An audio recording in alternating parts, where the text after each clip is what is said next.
Hello, everyone. Over the weekend, we saw a huge surge of, far-right nationalist rioting, protesting all around the country. I think in design, it was to protect statues. There have been some comical stories about that. The Metro described them as anti-fascists, which when you think about it, I can't help but think there's probably a better word and a shorter word to describe them. Nationalism at its core, it sounds all right, being proud of where you're from, being proud of your country, its traditions. A big problem that we have is that so many people build their identity around this. However, once that becomes your identity, it can be used and has been used throughout history to, very damaging and dangerous effects. We look back 300 years ago with British colonialism. It was portrayed that we were bringing civilization to savages. The natives of these lands, we declared them as savages because of the imagery it invoked.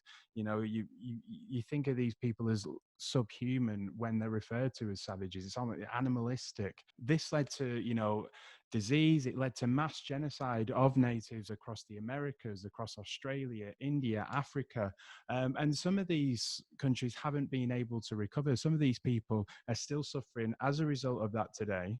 World War II, Adolf Hitler rose to power on the basis that he could make Germany into that superpower that it used to be. It was built around this idea of a superior race, the Aryan race, which even Churchill believed that idea as well. More recently, you only have to look at the war on terror. That was seen as, the West bringing democracy to the Middle East. Again, it creates that sense of superiority, this idea that our way is better. And obviously, we had Donald Trump's campaign that was built on making America great again. We're constantly led to believe that our way is the best way and the only way. We're being told that the troubles that we have is because of people, they're because of immigrants, they're because of asylum seekers, minorities, these people who aren't British, who aren't that traditional idea of British. They don't hold those traditions. They're coming over. And because they're coming over, they're creating so many problems that, they're damaging the way we live. They're a threat to our identity. For God's sake, we can't even watch Faulty Towers anymore. Ultimately, this ideology has been used to demonize those who ultimately they're just wanting a better life. Nobody's coming to this country to create fear. Nobody's coming to this country to attack the way you live. They just want to look after themselves. They want to look after their families. And, we're in such a privileged position, yet we're turning away anyone who wants to do better. I've just spent the last 7, 8 years living in Australia. Nobody had any problem with me living there because I was white, because I was British.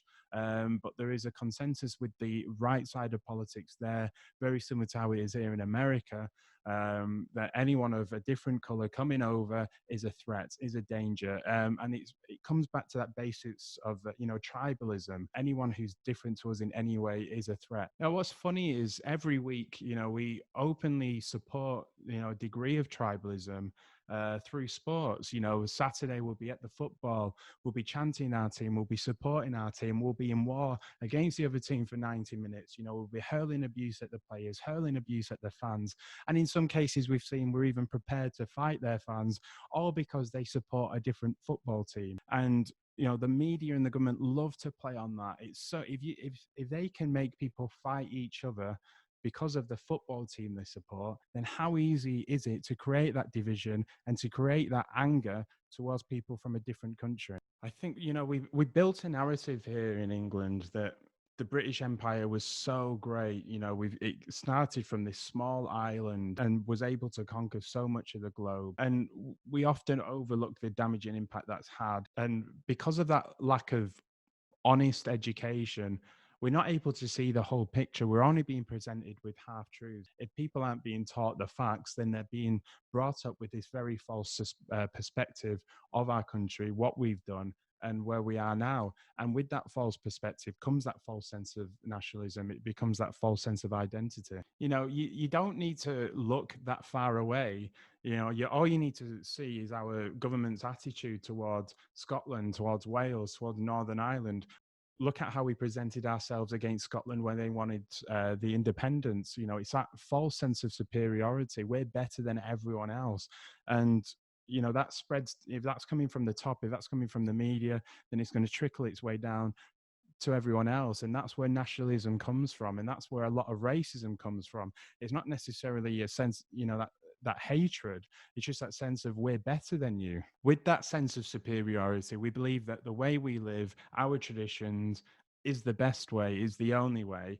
And anyone who's, any attempt at multiculturalism is seen as a threat. This tension, it's seen to the rise of figures like Tommy Robinson, the EDL, the BNP, Nigel Farage, Boris Johnson, who all use this division, to put themselves on a platform to push their own agenda. They all have the same message.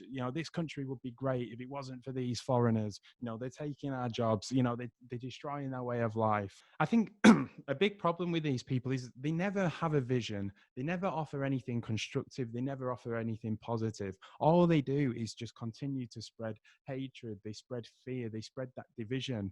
And it's become so easy to point the finger at other people who are, because they're different to you, rather than taking that moment to reflect. I think if a lot of people did that, then they'd realize that they had so much more in common with immigrants, with minorities, with people of different ethnicities than they do to, Boris Johnson, to Nigel Farage, to Tommy Robinson. And this lack of vision is why we saw these riots. The people rioting weren't trying to push equality. They weren't trying to offer a better way of life, which is why, when the protesters for the Black Lives Matter didn't turn up, they resorted to fighting the police. All they ended up doing was getting pissed and looking for a fight. We even saw some of them pissing against, memorials. And it just shows, what they don't really stand for. What they stand for is such an illusion. It doesn't really exist. If this is what they represent, getting pissed and having fights, then is that the tradition? Is that what makes Britain great? Are they trying to keep foreigners away so they can continue to get pissed and have fights like the good old days, like we do, because that's being British? That sense of hooliganism, oh, we'll get rowdy, we're drunk because we're British. There's a reason why so many countries, look at British tourists with that kind of resentment, because we see it every summer. Every time there's an international football tournament, you can guarantee it's England fans who are getting in trouble, because it's built on that identity. We're superior, we're better than you. And from people like Boris Johnson and the media's perspective, the more that they can keep us divided and fighting against each other, the more they can take the attention off their own failings. To throw in a Game of Thrones quote, which I'm going to completely butcher because I can't fully remember it, but it's I think it's Robert Baratheon. What's the stronger armies, 5 or 1? And the answer is one united army. So the media and the government want to make sure that never happens. They want to make sure that we keep separated, we keep divided, because the sooner, as 5, we're easy to pick off, we're easy to turn against each other. But as soon as we realize what we have in common and we come together, we do realize that, where the real problems are coming from, which is why we can't expect them to change. I've been trying to hammer this point home a lot recently. If we want change, it starts with us. So thank you very much, everyone, for watching. Please hit like, subscribe, share, and we're making sure that these videos are a weekly thing, as well as the full podcast as well. Let us know your thoughts, what you agree with, what you disagree with, and any topics you'd like me to discuss. Thank you.